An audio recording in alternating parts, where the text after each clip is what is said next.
الحمد لله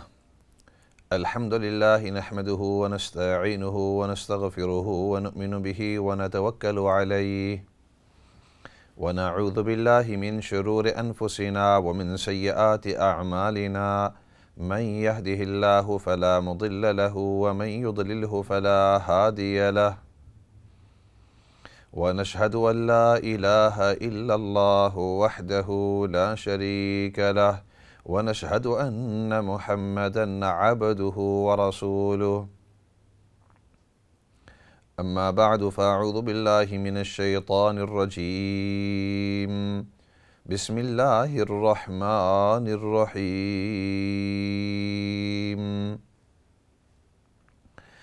إن الذين قالوا ربنا الله ثم استقاموا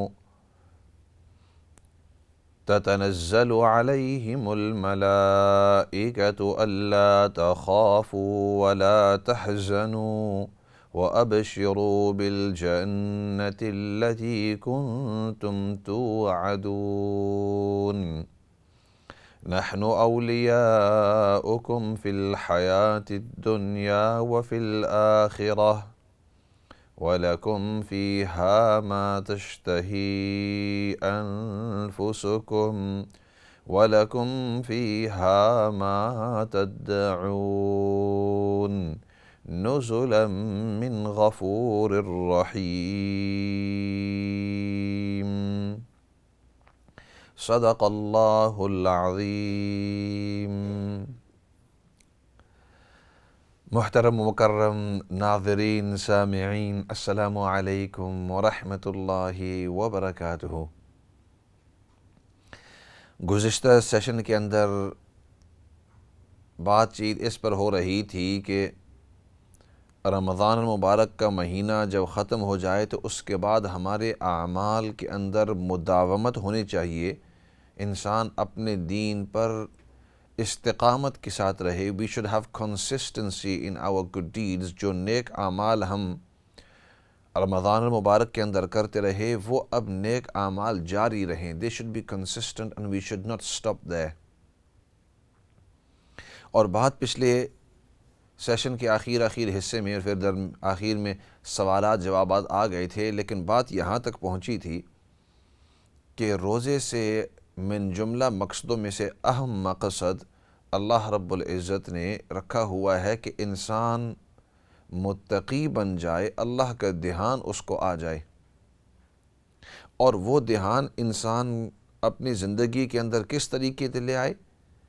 روزے کے علاوہ دنوں کے اندر اب رمضان جب ختم ہو گیا ہے تو اب وہ اللہ کا دھیان ہم اپنے دل کے اندر کس طریقے سے لے آئیں۔ تو عرض کر رہا تھا کہ انسان ہر موقع کے اوپر اپنے آپ کو یہ یاد کرائے کہ اللہ رب العزت مجھے دیکھ رہے ہیں، میرے تمام اعمال سے اللہ رب العزت واقف ہیں۔ انسان گھر پر ہو، تھوڑی دیر کے بعد یہ یاد اپنے آپ کو کرا لے کہ اللہ رب العزت مجھے دیکھ رہے ہیں۔ دکان پر ہو، راستے میں ہو، مسجد میں بیٹھا ہوا ہو، کام پر ہو، آپ اپنے سنک کے پاس برتن دھو رہے ہیں، اس کے ساتھ ساتھ آپ یہ بھی ہر تھوڑی دیر کے بعد یہ کہہ دو کہ اللہ مجھے دیکھ رہے ہیں، اللہ کو میرے تمام اعمال کا علم ہے، اس کو پتہ ہے پورے طریقے سے کہ میں کیا کیا کر رہا ہوں، بلکہ میں کیا سوچ رہا ہوں، اور میرے ذہن سے جو چیزیں گزر رہی ہیں اللہ رب العزت کو ان کا بھی پورا علم ہے۔ جب انسان اپنے آپ کو بار بار ان چیزوں کی یاد دہانی کراتا رہے گا تو پھر اس سے کسی قسم کا گناہ نہیں ہوتا۔ اس شخص کو ہر وقت اللہ کا دھیان رہتا ہے۔ آپ گاڑی کے اندر بیٹھے، جو ہی گاڑی سٹارٹ ہوئی تو فوراً آپ یوں سمجھو اللہ مجھے دیکھ رہے ہیں، اس کو میرے تمام اعمال، اقوال، افعال، ہر چیز کا اس کو علم ہے، اس سے کوئی چیز چھپی ہوئی نہیں ہے۔ تھوڑی دیر کے بعد کہیں پہنچے، پھر اپنے آپ کو یاد دہانی کرائی۔ ایک وقت آئے گا کہ بجائے عادت کے وہ عبادت بن جاتی ہے، ابتدا میں آپ اپنے آپ کو زبردستی یاد کراتے رہیں گے، لیکن انسان کو جب عادت پڑ جاتی ہے تو اس کے بعد یہ ہوتا ہے کہ اس کو اپنے آپ کو یاد دہانی کرانے کی ضرورت نہیں، فوراً اس کے ذہن کے اندر تھوڑی دیر کے بعد آ جاتا ہے کہ اللہ مجھے دیکھ رہے ہیں اور اس کو میرے اعمال کا پورا علم ہے، لہٰذا میں کوئی کام غلط نہ کروں۔ پھر تھوڑی دیر گزرے گی تو اور پھر آپ کو یہ ذہن کے اندر بات آ جائے گی کہ اللہ مجھے دیکھ رہے ہیں، میرے تمام اعمال سے واقف ہیں، اور اس لیے میں کوئی غلط کام نہ کروں۔ اس طریقے سے جب اللہ کا دھیان ہوگا، ابتدا میں جیسے میں عرض کر رہا تھا، جان بوجھ کر بار بار آپ اپنے آپ کو یاد دہانی کراتے رہیں، ایک وقت آئے گا کہ آپ کے ذہن کے اندر بات بیٹھ جائے گی، ذہن آپ کو خود بخود یاد کراتا رہے گا، اور جب اس درجے تک پہنچ جائے پھر یوں سمجھو کہ اس وقت آپ کسی قسم کی نافرمانی، گناہ کے اندر آپ شامل ہو ہی نہیں سکتے۔ تو ایک تو یہ کام کرتے رہیں اب رمضان کے بعد اگلے رمضان تک۔ دوسرا کام یہ کرتے رہیں کہ انسان کمزور ہے، وقتاً فوقتاً اس کے جو تقوی کا لیول ہے وہ ذرا ہلکا ہو جاتا ہے، کمزور ہو سکتا ہے، تو اس لیے نبی کریم صلی اللہ علیہ وسلم نے سنت جو روزے رکھے ہیں اس کا فائدہ یہ ہوگا کہ آپ کے بوسٹ ہوگا، تھوڑا سا آپ کو ہمت اور زیادہ بڑھ جائے گی، آپ کا ایمان اور زیادہ مضبوط ہو جائے گا کہ اگر ہر منڈے کے دن اور ہر تھرسڈے کے دن، جو کہ نبی کریم صلی اللہ علیہ وسلم کی عادت شریفہ تھی ان دنوں کے اندر روزہ رکھنے کی، اگر آپ نے بھی روزے رکھے ان دونوں دنوں کے اندر، تو منڈے کے دن، سوموار کے دن آپ روزہ رکھیں گے تو منگل کے دن اور بدھ کے دن اس کا اثر ضرور رہے گا۔ پھر جب آپ جمعرات کے دن، تھرسڈے کے دن روزہ رکھیں گے تو جمعہ، ہفتہ، اتوار دوبارہ اس کا اثر رہے گا۔ پھر جب آپ منڈے کے دن، سوموار کے دن روزہ رکھیں گے تو اس کا اثر 2-3 دنوں تک رہے گا۔ تو اس طرح ہفتے پہ ہفتے اس تقوی کا، تو اس لیے دوسرا کام میں یہ عرض کروں کہ اگر ہو سکے تو یہ جو سنت روزے ہیں یہ اپنا دستور یہ شروع کر دیں، اور اس کے ساتھ ساتھ مہینے کے اندر نبی کریم صلی اللہ علیہ وسلم 3 روزے، ایام 20 ان کو کہتے ہیں، وہ دن کہ جس کے اندر چاند جو ہے وہ اپنی پوری روشنی کے اوپر ہوتا ہے، تو یہ جو 3 دن ہوتے ہیں اس کو سفیدی والے دن، یعنی اس میں چاند کی پوری روشنی ہوتی ہے، 13ویں تاریخ اسلامی، 14ویں اسلامی تاریخ اور 15ویں اسلامی تاریخ، تو ان دنوں کے اندر آپ بھی روزہ رکھیں۔ جسمانی جو فوائد ہیں وہ تو ہے ہی ہیں، ثواب جو ملے گا وہ تو ملے گا ہی ملے گا۔ میں یہ عرض کر رہا ہوں کہ ہماری روحانی جو تربیت ہے وہ اس انداز میں ہوتی رہتی ہے کہ اللہ کا تقوی آتا رہتا ہے، اور اس کی وجہ سے روزے رکھنے کی وجہ سے انسان کی جو روحانیت ہے وہ اور زیادہ مضبوط ہوتی رہتی ہے۔ جتنی زیادہ ہماری روحانیت اندر مضبوط ہوتی رہے گی، اتنا انسان گناہ سے دور اور اللہ کے اور زیادہ قریب ہوتا رہے۔ جتنی روحانیت پکی ہوتی رہے گی، ایمان اور زیادہ پکا ہوتا رہے گا، تو اتنا آپ اللہ کے اور زیادہ قریب ہوں گے، اور پھر اس کا نتیجہ یہ ہوگا کہ اللہ کی عبادت کے اندر پھر آپ کو اتنا ہی زیادہ اور مزہ بھی آتا رہے گا۔ عبادت کے اندر پھر لذت آتی ہے، عبادت کرنے کے اندر لذت آتی ہے، کیونکہ انسان کا تعلق اللہ کے ساتھ ہو جاتا ہے، اور ہر وقت پھر دھیان یہی ہوتا ہے کہ میں کس طریقے سے اللہ کو راضی کر سکوں، کوئی نہ کوئی اور طریقہ مل جائے۔ ایک طریقہ یہ کریں، چلو ایک اور بھی طریقہ اختیار کر لوں کہ ہو سکتا ہے اللہ رب العزت اس سے بھی راضی ہو جائیں، تو پھر انسان ہر وقت اللہ کی رضا کے لیے، اللہ کو خوش کرنے کے لیے کام کرتا رہتا ہے، تو اخلاص خود بخود اس میں آ گیا، روحانیت اور زیادہ پکی ہوتی رہی، ایمان اور زیادہ مضبوط ہوتا رہا۔ تو اس لیے یہ 2 سبق، ایک تو یہ کہ اللہ کا دھیان، اور دوسرا رمضان کے بعد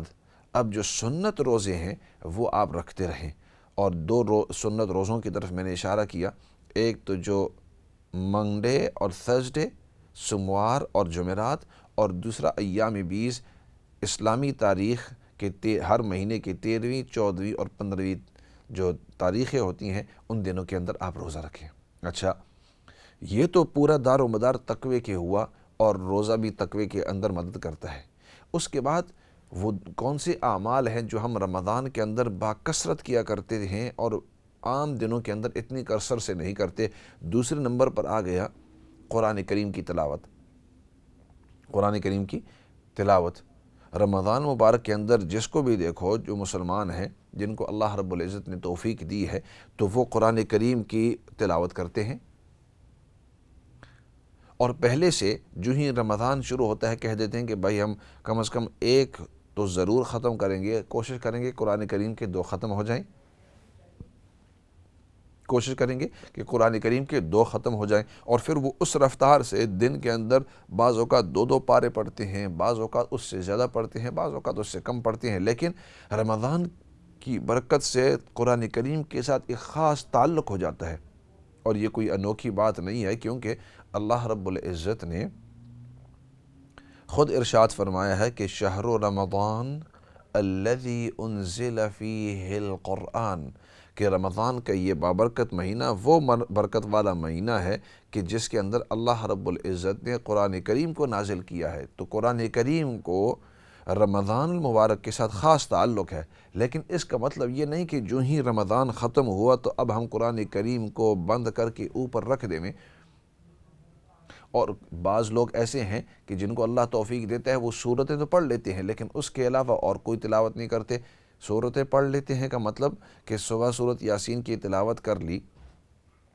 شام کو سورت تبارک الذی کی تلاوت کر لی، یا سورت سجدہ کی تلاوت کر لی، جمعہ کا دن ہوا تو وہ سورت کہف کی تلاوت کر لیتے ہیں، کوئی خاص موقع آیا تو اس کے اندر وہ سورت الرحمن کی یا سورت مزمل کی یا سورت الواقعہ کی تلاوت کر لیتے ہیں، لیکن اس کے علاوہ وہ لوگ جو ہیں وہاں قرآن کریم کو رکھ دیتے ہیں۔ لیکن تیسرا طبقہ بھی ایسا ہے کہ جو اس طرح نہیں کرتا، بلکہ وہ اس طرح کرتے ہیں کہ رمضان مبارک تو ختم ہوا لیکن میں اب دوبارہ ختم شروع کرتا ہوں یا کرتی ہوں، اور وہ ہر روز صبح یا شام یا دوپہر یا سحر جس وقت بھی ان کو ٹائم ملتا ہو وہ بیٹھ کر قرآن کریم کی تلاوت کرتے ہیں، چاہے تھوڑی کریں یہ زیادہ کریں، لیکن وہ کنٹینیوس کرتے رہتے ہیں۔ ہر روز ان کا معمول یہ ہے کہ ایک پارہ پڑھ لیتے ہیں یا آدھا پڑھ لیتے ہیں۔ تو یہ 3 طبقے ہو گئے۔ ایک تو وہ لوگ کہ جنہوں نے قرآن کریم کو رمضان مبارک کے بعد بند کر کے رکھ دیا،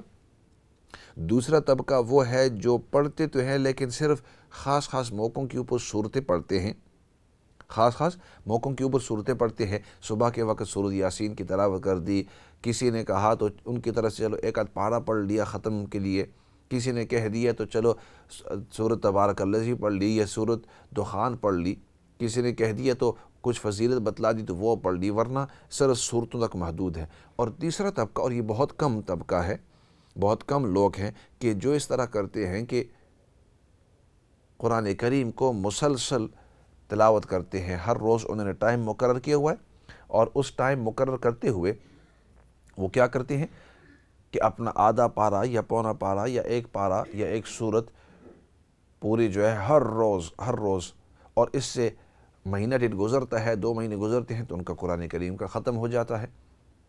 تو میں آپ سے یہ درخواست کر رہا ہوں کہ آپ پہلے طبقے والے بھی نہ ہوں، دوسرے طبقے والے بھی نہ ہوں، بلکہ تیسرا طبقہ جو ہر روز صورتیں بھی جو ہوتی ہیں وہ پڑھ لیتے ہیں۔ صبح کی نماز کے بعد آپ سورۃ یاسین بھی پڑھتے رہو، شام کے وقت آپ سورۃ تبارک الذی بھی پڑھتے رہو، لیکن اس کے ساتھ ساتھ آپ وقت مقرر کرو کہ قرآن کریم کی ایک طرف سے میں شروع ہو کر آخر تک آہستہ آہستہ چلتا رہوں، تاکہ میرا پورا قرآن کریم مہینے 1.5 مہینے کے اندر ختم ہو جائے۔ اگر روزانے کا آپ ایک پارہ پڑھیں گے، اور ایک پارہ پڑھنے کے اوپر اتنی دیر تو نہیں لگتی، اتنی دیر نہیں لگتی۔ ایک شخص اگر بہت ہی آہستہ پڑھتا ہو تو چلو اس کو 45 منٹ لگ جاتے ہیں، 45 منٹس لگ جاتے ہیں۔ بھائی دن میں انسان 24 گھنٹے کے اندر اللہ کے قرآن کے لیے 45 منٹس نہیں دے سکتا، اور جس کو تھوڑا سا روانگی کے ساتھ پڑھنا آتا ہے تو وہ آدھے گھنٹے کے اندر ایک پارہ پڑھ لیتے ہیں اور آدھا گھنٹہ بڑا آسان ہے۔ آپ اپنی کسی نماز سے پہلے، ظہر کی نماز مثال کے طور پر ہو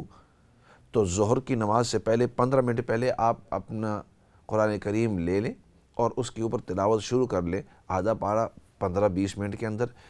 پھر درمیان میں بریک کر کے اپنی نماز ظہر کی ادا کر لو، اور اس کے بعد پھر 15-20 منٹ کر کے آپ اپنے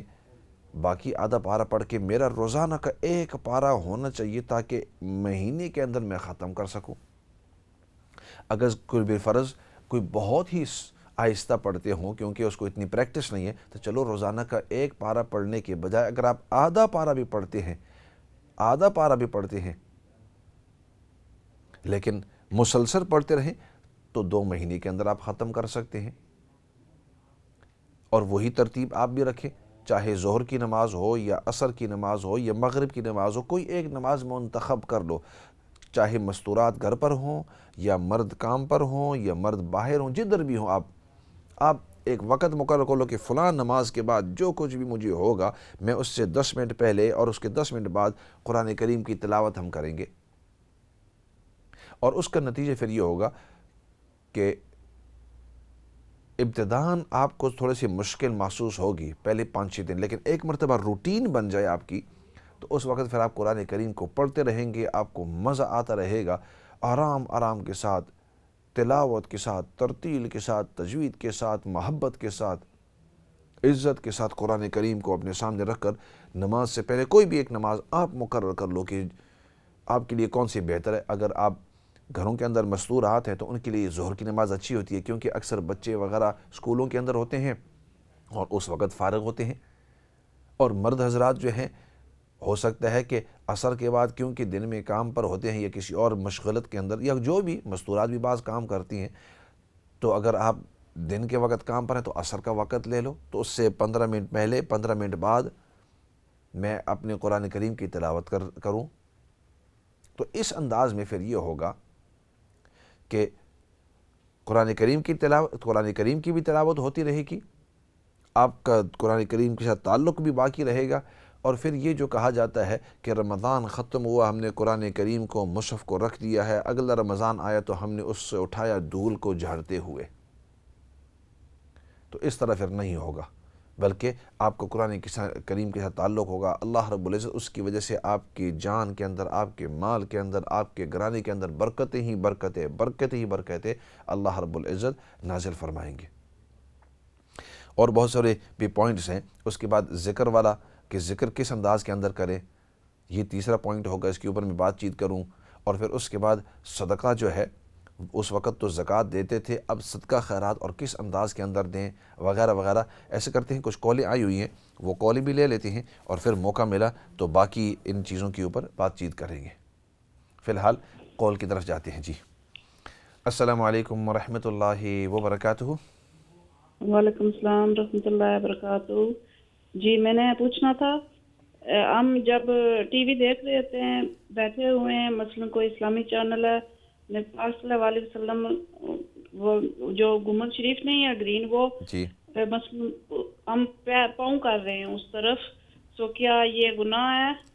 یا نہیں؟ یہ ایک پوچھنا۔ دوسرا کوشچن ہے، گھر میں فوٹو ہوں، مثلاً بیڈ روم میں گرانڈ کڈز کے آگے نہ ہوں، مثلاً پیچھے ہوں، سو کیا نماز ہو جاتی ہے؟ ٹھیک ہے، آپ سنتے رہیں اور جی میں دیکھتے رہیں، ضرور آپ کے سوال کا جواب دیں گے۔ اس کے بعد والے سوال کی طرف جاتے ہیں۔ السلام علیکم ورحمۃ اللہ وبرکاتہ۔ وعلیکم السلام ورحمۃ اللہ وبرکاتہ۔ مولانا صاحب، ہم لوگ خوش قسمت ہیں کہ آپ جیسے لوگ ہمیں موجود ہیں، اور آپ لوگوں کی وجہ سے جو ہے دین زندہ ہے، اور آپ لوگوں کی وجہ سے علم کے خزانے ہیں آپ لوگ، اور ہم بہت ہی خوش قسمت ہیں کہ آپ جیسے لوگ ہماری رہنمائی کرتے ہیں۔ جزاک اللہ اور خیر۔ میرے آپ کا بیان اتنا اچھا تھا، اور اس طرح کے بیان ہے کہ میں جو سوال پوچھنا چاہتی تھی نہیں پوچھ سکتی، کیونکہ یہی قرآن کے ہی حوالے سے میں سوال کرنا چاہتی ہوں کہ قرآن حکیم میں ہے کہ صبح کا قرآن پڑھنا، اور اس قرآن جو صبح کا قرآن پڑھنا ہے وہ اللہ تعالیٰ کے سامنے پیش ہوتا ہے، تو اس کا کیا مطلب ہے؟ جی جو آپ کو پتہ ہے جس آیت میں اس چیز کا ذکر ہے۔ تو دوسرا میرا یہ سوال ہے کہ قرآن حکیم کی جب تلاوت کی جائے تو بہت ہی زیادہ احترام اور ادب، اور دماغ میں یہ نہیں کہ کسی اور طرف ہم دھیان ہو، کہ کوئی اور باتیں سوچ رہے ہوں، اور یہ نہ ہو کہ کوئی ہمارے اس طرح کے خیالات ہو جائیں جو کہ گناہ کا مرتکب ہوں، اور اس طرح کی چیزیں سوچیں دماغ میں آئیں، اور پھر اللہ کا کلام جو ہے اس کو پوری ادب احترام اور خلوص اور پوری مطلب کہ اس کا احترام اس طرح کرنا چاہیے کہ یہ اللہ کا کلام ہے اور اس کو ہم پوری توجہ کے ساتھ پڑھیں اور اللہ تعالیٰ کو حاضر ناظر رکھ کے تو پھر اس طرف توجہ دیں پوری توجہ کے ساتھ. جب قرآن پڑھیں تو یہ نہیں کہ کسی اور طرف توجہ اور قرآن آگے کھلا ہو تو پھر وہ کسی وقت جو ہے قرآن بھی آپ کو وہ دعا کا ہی سبب بن جاتا ہے. صحیح صحیح صحیح. جزاک اللہ خیر آپ کی حسن ظن کا، اور جزاک اللہ خیر آپ جتنے بھی لوگ دعائیں دیتے ہیں ہمیں، آپ دعاؤں کے ذریعے ہماری جو یعنی حوصلہ افزائی کرتے ہیں. اللہ رب العزت آپ تمام لوگوں کو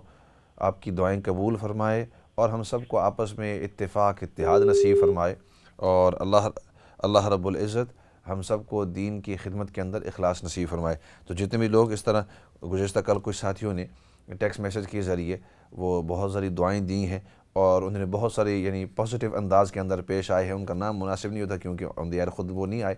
تو اس لیے میرے دلی دعائیں ہیں کہ اللہ رب العزت جو دعائیں آپ ہمارے لیے اتنی کرتے ہیں وہ اللہ رب العزت آپ کو بھی نصیب اور پوری امت کو وہ نصیب فرماوے اور آپ لوگوں کا جو حسن ظن ہے وہ قائم رکھے. آپ نے یہ سوال کیا کہ ٹی وی کے اوپر جب یہ اسلامی چینلز ہوتے ہیں اور بعض اوقات گنبد شریف نظر آتا ہے اس کے اوپر،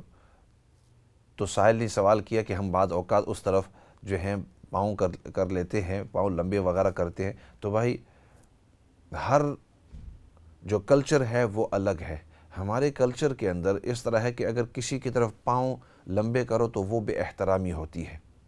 بعض کلچر کے اندر اس طرح ہوتا ہے کہ وہ بے احترامی نہیں ہے، لیکن ہمارے کلچر کے اندر یہ ہے کہ ہم اگر کوئی محترم شخصیت یا محترم چیز ہے ہم اس کی طرف پاؤں نہیں کرتے. مثال کے طور پر اگر سامنے قرآن کریم پڑا ہوا ہے تو آپ پاؤں اس قرآن کریم کی طرف نہیں کریں گے. اسی طرح اگر قبلہ اس جہت کے اندر ہے تو اس جہت کے اندر آپ پاؤں نہیں کریں گے. کیوں؟ اس لیے کہ ہمارے کلچر کے اندر یہ ہے کہ یہ بے احترامی ہے. اسی طرح اگر آپ کے سامنے آپ کے والدین یا بزرگ یا کوئی عالم سامنے بیٹھے ہوئے ہیں تو آپ ان کی طرف پاؤں نہیں کریں گے. یہ نہیں کہ آپ کے پاؤں کی وجہ سے ان کو تکلیف ہوگی، لیکن ہمارے کلچر کے اندر یہ ہے کہ اس کو بے احترامی شمار کیا جاتا ہے. تو اسی طریقے سے اگر نبی پاک صلی اللہ علیہ وسلم کا گنبد شریف ادھر نظر آئے اور ہم سب کو پتہ ہے کہ آپ صلی اللہ علیہ وسلم وہاں آرام فرما رہے ہیں، تو احترام کا تقاضا یہ ہے کہ اس کی طرف آپ اپنے پاؤں نہ کریں. ہاں کسی اور طرف کر لیں. اگر آپ کو پاؤں سٹریچ ہی کرنے ہیں، لمبے ہی کرنے ہیں، تو چند لمحوں کا ہی تو مسئلہ ہوتا ہے. تو آپ بھائی نہ قبلہ کی طرف، نہ کعبہ کی طرف، نہ گنبد خضرا کی طرف، نہ کسی محترم چیز کی طرف آپ اگر ہو سکے تو اپنے پاؤں جو ہیں اس طرف نہ کریں. ہاں، اور یہ میں نے اس لیے بات کہی کہ کلچر کا، کیونکہ بعض کلچر ایسے ہوتے ہیں کہ ان کے اندر پاؤں لمبے کسی چیز کی طرف کرنا یہ بے احترامی نہیں ہوتی. مثال جو عرب حضرات ہوتے ہیں ان کی کلچر میں نہیں ہے کہ اگر اس کی طرف پاؤں کرے تو وہ بے احترامی شمار کرتے ہیں، بلکہ ان کے لیے ایک نارمل چیز ہے. اور چونکہ ان کے لیے نارمل ہے اسی وجہ سے آپ دیکھیں گے اگر ان کے سامنے کوئی محترم شخصیت بیٹھی ہوئی ہے یا بلکہ کعبۃ اللہ ہے یا قبلہ ہے تو وہ اپنے پاؤں اس طرف لمبے کرتے ہیں اور وہ اس کو بے احترامی نہیں سمجھتے، لیکن وہ ان کے کلچر کے اندر ہے. اس لیے بعض ایسی چیزیں ہوتی ہیں اس کا دار و مدار عرف پر ہوتا ہے. بعض ایسے مسائل ہوتے ہیں ان کا دار و مدار عرف ہوتا ہے. تو اس لیے دونوں سائڈیں بتلائی ہیں، کیونکہ